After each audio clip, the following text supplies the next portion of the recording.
આજની ધર્મકથા. પ્રણામ. શૈણિક મહારાજાના વંશ અને શૈણિક મહારાજાની રાજ્યગાદી, એના પર આરૂઢ થયેલા રાજવીઓનું ચરિત્ર, જે છેક આગળ વધતા વધતા સમ્રાટ અશોક અને સમ્રાટ સંપ્રતિ તરફ આવવાનું.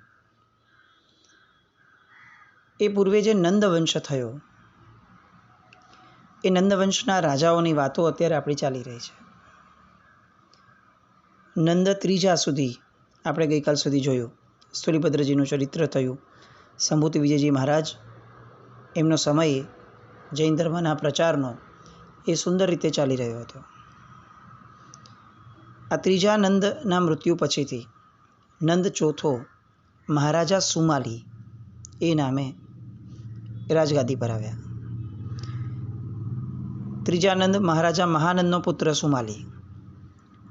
પણ આ સુમાલીના રાજ્યકાળ દરમિયાન કેટલાક અંતરાયો આવવાના શરૂ થયા. અત્યાર સુધી નંદીવર્ધન રાજા, એટલે કે પહેલા નંદ, બીજા નંદ અને ત્રીજા નંદમાં એક વિસ્તારની નીતિ રહી હતી અને એક ચક્રી શાસન રહ્યું. આ ચોથા નંદના ભાગ્યની અંદરમાં કદાચ કેટલાક વિરોધો હશે. એટલે જેવા એમના રાજ્યનો આરૂઢ થવાનો સમય આવ્યો, એ આરૂઢ થયા. કેટલીક અંદર અસમંજસ ઊભી થઈ રાજપુત્રોની અંદરમાં, અને નંદના જે અન્ય પુત્રો હતા એમણે રાજગાદી ઉપર અમારો હક છે એવું જરતાવવાનો પ્રયત્ન કર્યો. અનેક બંડ ઊભા કર્યા રાજ્યની અંદરમાં, બળવા વગેરે બખેડા ઉત્પન્ન કર્યા. અને પછી બીજા બધા પુત્રોનું કંઈ ન ચાલતા છેવટે બધાએ રાજપુત્રોએ મગધનો ત્યાગ કર્યો. હવે એમાંથી જે બે પુત્રો હતા બીજા, એ બે રાજપુત્રોએ મોસાળ પક્ષના રાજાઓ જે હતા એમનો સાથ લઈ અને મહારાજા મહાનંદ જે છે, જે ત્રીજા થયા નંદ, એના સમયે શકડાલના મૃત્યુ પ્રસંગે જે અમાત્ય અને જૈન વર્ગ હતા મહાજનો, એને જે કેટલોક અસંતોષ રહી ગયો હતો, એ લોકોનો સપોર્ટ આ બે રાજ્યપુત્રોએ લીધા. એટલે કેવું થયું કે ચોથો નંદ રાજ્ય કરે છે અને એના જ રાજ્યના અમાત્યો, એના જ રાજ્યના કેટલાક સૈનિકો, અમલદારો, એ જે બીજા બે રાજપુત્રો હતા જેણે બળવો પોકાર્યો હતો, એને સાથ આપવા માટે આગળ વધ્યા. અને આના કારણે આંધ્રપ્રદેશ અને મગધના બીજા બે મોટા પ્રાંતો ટોટલ કબજે થયા. એટલે હવે મગધ જે બહુ જ મોટું સામ્રાજ્ય ગણાતું હતું નંદવંશની અંદરમાં, એમાંથી મધ્ય પ્રાંત અને આંધ્ર પ્રાંત આ બંને છૂટા પડ્યા. અનેક રાજપુત્રો અલગ થયા હતા. એમાંથી બીજા કોઈ રાજપુત્રોએ મગધને નુકસાન પહોંચાડ્યું હોય કે બહુ મોટું સાહસ કર્યું હોય એવો કોઈ ઉલ્લેખ આવતો નથી. પણ બે રાજપુત્રોએ આંધ્ર અને મધ્ય પ્રાંત આ બેઉને મગધ રાજ્ય સાથે લડી અને છૂટા કર્યા. લગભગ 7 વર્ષનો આ ગાળો હતો. વીર નિર્વાણથી 147થી 154 વર્ષ સુધીનો આ 7 જ વર્ષનો ગાળો જે મહારાજા સુમાલીએ ભોગવ્યો. આ 7 જ વર્ષના ગાળાની અંદરમાં મગધે બે મોટા સામ્રાજ્ય ગુમાવ્યા. એ પછીથી નંદ પાંચમાં આવ્યા, જેમનું નામ હતું નંદ બૃહસ્પતિ મિત્ર.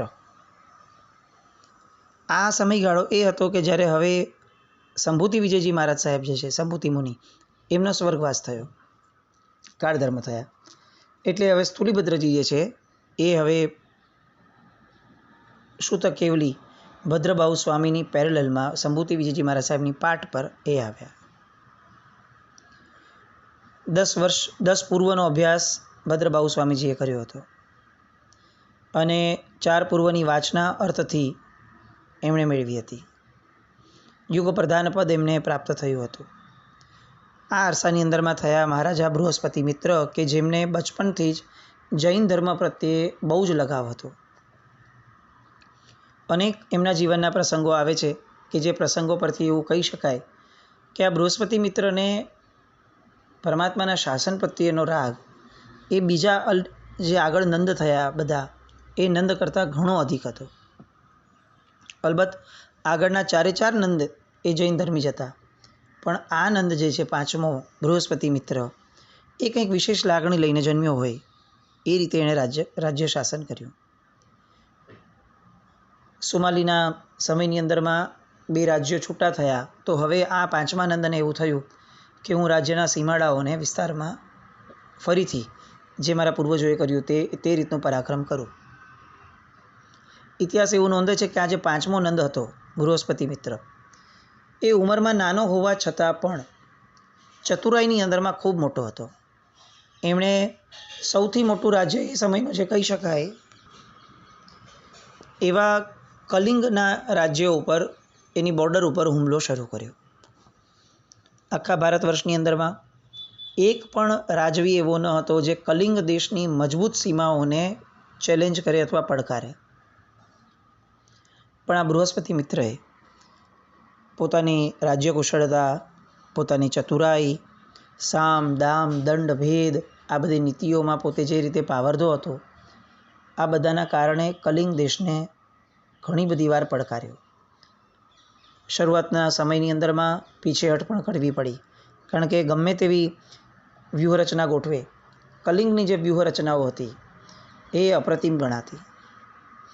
એટલે એ સમયના કલિંગપતિ ક્ષેમરાજ, રાજા ક્ષેમરાજ, એમણે જે રીતે વ્યૂહરચનાઓ કરી હતી એના કારણે શરૂઆતના વર્ષોમાં આ બૃહસ્પતિ મિત્રએ પીછેહટ ઘણીવાર કરવી પડી. કલિંગ ખૂબ મોટું હતું. આ કલિંગ એટલે અત્યારે આપણે જે આસામ વગેરે રાજ્યો જોઈએ છે આ બાજુના, એ બધા રાજ્યો ગણી શકાય, બિહારથી લઈને આગળના. એટલે હવે ક્ષેમરાજની સાથે શતરંજની રમત જેવું કામ આ બૃહસ્પતિ મિત્રએ કર્યું, અને એમ કરવાને કારણે અનેક યુક્તિ પ્રયુક્તિથી કેટલાક પ્રદેશો ઉપર જીત મેળવવાની શરૂઆત કરી એણે કલિંગના. એમાંથી કલિંગની રાજધાની જે છે એમાં એણે વિજય મેળવ્યો. એ વિજય દરમિયાનમાં પોતે વિજયી થયા છે એવું લોકોને જતાવવા માટે કલિંગના મધ્યમાં એક જિનાલય હતું વર્ધમાન સ્વામી ભગવાનનું. એ વર્ધમાન સ્વામી ભગવાનના જિનાલયના મૂળ નાયક ભગવાનને આ બૃહસ્પતિ મિત્ર મગધમાં લઈને આવ્યો. આ કેવી જબરદસ્ત વાત ગણી શકાય. હું કોઈના પર વિજયી થયો છું એની સાબિતી રૂપે એ કેટલું બધું કરી શક્યા હોત. પોતાની વિજય પતાકા લહેરાવી શક્યા હોત, પોતે કંઈ ને કંઈ કરી શક્યા હોત, રાજા છે. પણ તેમ છતાં સામાન્ય પ્રજાને કોઈ જ જાતની તકલીફ આપ્યા વગર ઇતિહાસ નોંધી શકે એ રીતે કલિંગની રાજધાનીના મૂળ નાયક ભગવાનને એ મગધમાં લઈ આવ્યા, અને મગધની અંદરમાં સુંદર મજાનું જિનાલય બનાવ્યું પાટલીપુત્રમાં. અને પાટલીપુત્ર નગરની અંદરમાં પોતે જીવ્યા ત્યાં સુધી એ ભગવાનને એમણે સરસ મજાના પૂજ્યા. હવે બૃહસ્પતિ મિત્રને અંદરથી ઈચ્છા વધી, મહત્વાકાંક્ષા. એને એમ થયું કે હવે આખું કલિંગ આપણે જીતી લઈએ. એટલે એણે ફરીથી આગેકૂચ કરી. બહુ યુદ્ધ એની પીક ચરમસીમાએ હતું. એવા સમયે કુદરતના સંજોગો બદલાયા અને મગધને 12 વર્ષના દુકાળમાં સપડાવવું પડ્યું. પ્રજાના રક્ષણ માટે અને મગધની સરહદના કિલ્લાબંધી માટે બૃહસ્પતિએ પાટલીપુત્ર પાછા ફરવું પડ્યું. અને પછીનું જે યુદ્ધ હતું કલિંગ જીતવાનું, એ યુદ્ધ એ સમય પૂરતું તાત્કાલિક સ્થગિત થઈ ગયું. આ સમયગાળામાં જે 12 વર્ષનો સમયગાળો ગણી શકાય ભયંકર દુષ્કાળનો, એમાં એમણે ઘણા બધા એવા કામો કર્યા કે જે કામોની અંદરમાં આપણે અત્યારે સાંભળીએ તો આપણને આશ્ચર્ય થાય, અને એવું આશ્ચર્ય થાય કે આપણે સમજી ન શકીએ. 12 વર્ષનો દુકાળ એ કેવો રહેશે એવું સમજવા માટે એ ભદ્રબાહુ સ્વામી મહારાજ સાહેબ પાસે ગયા. ભદ્રબાહુ સ્વામી મહારાજ સાહેબ દ્વારા જ એમને ખ્યાલ આવ્યો કે આ દુકાળ 12 વર્ષ ચાલવાનો છે અને પ્રજા અતિશય દુઃખમાં આવવાની છે. અન્નનો ભયંકર પુરવઠો એ ક્ષતિ પામવાનો છે. આ બધું સાંભળ્યું, અને એટલે તરત જ એણે ગંગા નદીની એક નહેર મગધ તરફ વાળવાનું કાર્ય હાથમાં ધર્યું. આજે આ કેટલા વર્ષો પહેલાંની વાત. આપણે આજે નર્મદા ગુજરાત તરફ આવી તો ચારે બાજુ લોકોને એવું લાગવા લાગ્યું કે આટલું જબરદસ્ત કામ થયું છે કે જેના કારણે એક ઇતિહાસ રચાયો. આટલી બધી ટેકનોલોજીની ભરમાર હોવાથી આપણે આ કાર્યને સરસ રીતે જોઈ શક્યા અને આપણે એવો મદ સેવવા લાગ્યા કે આ ટેકનોલોજી હતી તો આજે આપણે કેટલું કરી શક્યા. અત્યારે જે આપણે સમયની વાત કરીએ છીએ ને બૃહસ્પતિ મિત્રની, એ છે ઈસવીસન પૂર્વે 370 વર્ષ પહેલાંની વાત. એટલે આ 2023 ચાલે છે તો લગભગ 2400 વર્ષ પહેલાં મહારાજા બૃહસ્પતિ મિત્ર થયા હતા. એમણે ગંગા નદીમાંથી આખી નહેર કાઢીને છેક મગધ સુધી લાવી હતી. આખા પાટલીપુત્રને મગધ રાજ્ય તરફ એમણે એ નહેરને વાળી અને ખેડૂતોને દુકાળની અંદરમાં બહુ મોટી રાહત આપી. કઈ મશીનરી હશે એ સમયે, કયા જેપીજી હશે, શું હશે જે, એટલે કંઈ સમજાય નહીં કે મશીનરીની સહાય વિના આ લોકોએ આટલું કુશળતાપૂર્વકનું ભગીરથ કાર્ય કર્યું. અને તેમ છતાં આજે આપણા હૃદયની અંદરમાં, આપણી બુદ્ધિની અંદરમાં આપણા પૂર્વજોની છાપ કેવી. આજના ઇતિહાસે, આજના બુદ્ધિજીવી વર્ગે આપણા પૂર્વજોને આ ભારત વર્ષમાં જેમણે રાજ્ય કર્યું છે એવા રાજાઓને આપણા મગજમાં કેવા ચિતરી દીધા. કોઈ કે એક શાહજહાંએ સો કોલ્ડ તાજમહેલ બનાવ્યો, એને બનાવ્યો કે નહીં એ પણ પ્રશ્ન ઊભો છે. પણ તેમ છતાં શાહજહાંને આ ટેક્સ્ટબુકવાળાઓએ કેટલો મોટો કરી દીધો. ક્યાંક ને ક્યાંક આ ઇતિહાસકારોની જે સનાતન ધર્મ, હિન્દુ ધર્મને નીચો દેખાડી અને મુગલોને મોટા બતાવવાની જે ખેવના હતી, આક્રાંતાઓને મોટા બતાવવાની જે એક લાલસા હતી, એ આજે ટેક્સ્ટબુકની અંદરમાં છલકાઈને આપણે સમજી શકીએ છીએ. અહીંયા બૃહસ્પતિ મિત્ર એણે કરેલું કાર્ય છેક સિંધુ નદીના કિનારાવાળા પ્રદેશો સુધી આ રાજાએ ગંગા નદીની નહેરને વાળી અને એના કારણે પૂર્વથી માંડીને ઉત્તર હિંદ સુધીની પ્રજાનું ઘણું મોટું કલ્યાણ થયું. દુષ્કાળના સમયે જ્યારે સંકટ બહુ મોટા આવતા, એ સમયે કિંમતી પશુધનનું જે રક્ષણ થયું એની અંદરમાં આ એક કાર્ય બહુ જ ઉપયોગી સાબિત થયું. આ ઉપરાંત એમણે મગધમાં સડકોના પાકા બાંધકામ પણ કરાવડાવ્યા અને આજુબાજુએ છાયા પ્રાપ્ત થાય વટે માર્ગોને, એટલા માટે આખા રસ્તાની આજુબાજુ એને આમ્ર વૃક્ષ રોપાવ્યા. અલગ અલગ ક્ષેત્રોની અંદરમાં, રાજ્યોની અંદરમાં અન્ન ક્ષેત્રો પોતાના તરફથી, ભોજનાલયો પોતાના તરફથી એમણે ખોલાવ્યા. ગામો ગામ આ પરોપકારનું કાર્ય કર્યું. રાજવી કેવા હોય એનું એક ઉત્તમ ઉદાહરણ પૂરું પાડ્યું. આપણે જ્યારે એવું વિચારીએ કે બોલીએ કે સાંભળીએ છીએ ને કે ભારતમાં આપણા જે રાજાઓ થયા એ બધા રાજાઓ વિલાસી હતા, ત્યારે આ બૃહસ્પતિ મિત્ર નામના રાજાને ચોક્કસપણે યાદ કરવા જેવો છે. બહુ ટૂંકો કાર્યકાળ, કારણ કે વર્ધમાન સ્વામી ભગવાનના નિર્વાણના 157મા વર્ષે અચાનક માંદગી આવી અને અચાનક જ એનું મૃત્યુ થતાં સ્વર્ગવાસ થયો. પણ એ અચાનક સ્વર્ગવાસ થતાં પહેલાં એમણે પોતાના ટૂંકા જીવનની અંદરમાં રાજ્યના ભલા માટે કેટલા જબરદસ્ત કાર્યો કર્યા.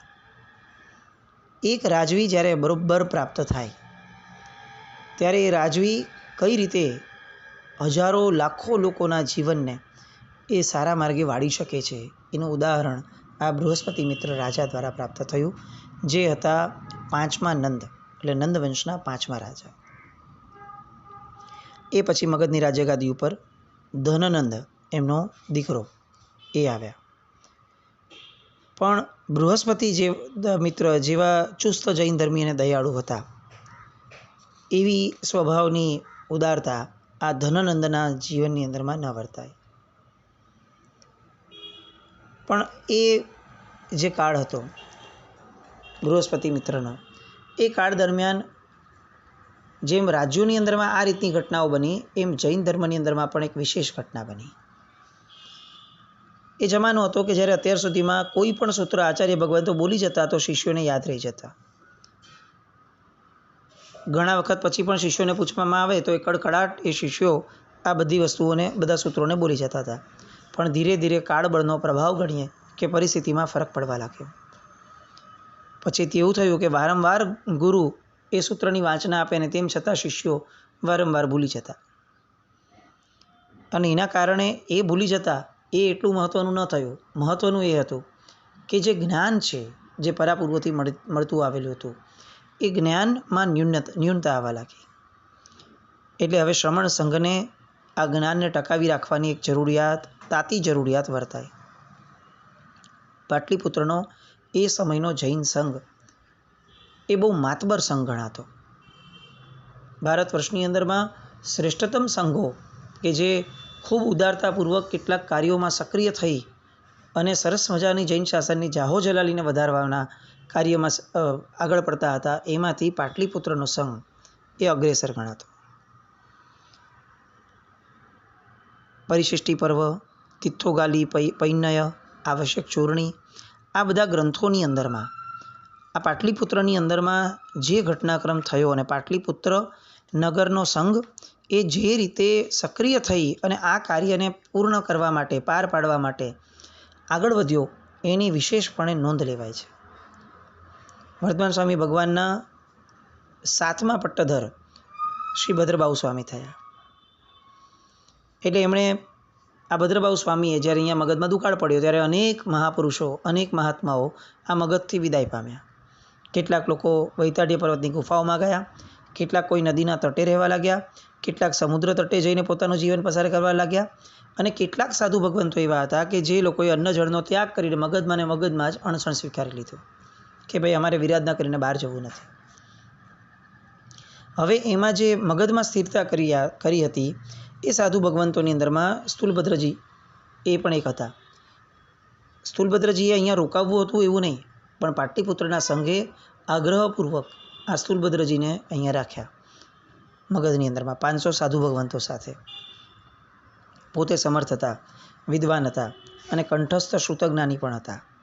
એટલે એમણે આ શ્રુતજ્ઞાનને સૂત્રારૂઢ કરવાની ભાવના જે પાટલીપુત્ર નગરના સંઘની હતી એને હવે ગ્રંથારૂઢ કરવાનું એમણે યથાર્થ કરવાનું શરૂ કર્યું.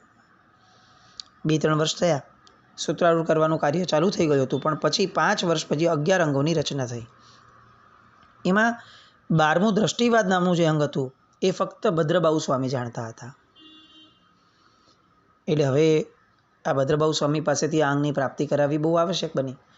એટલે સૂત્રની વાંચનાઓ વગેરે લેવા માટે ભદ્રબાહુ સ્વામીએ પાટલીપુત્ર આવવું પડે.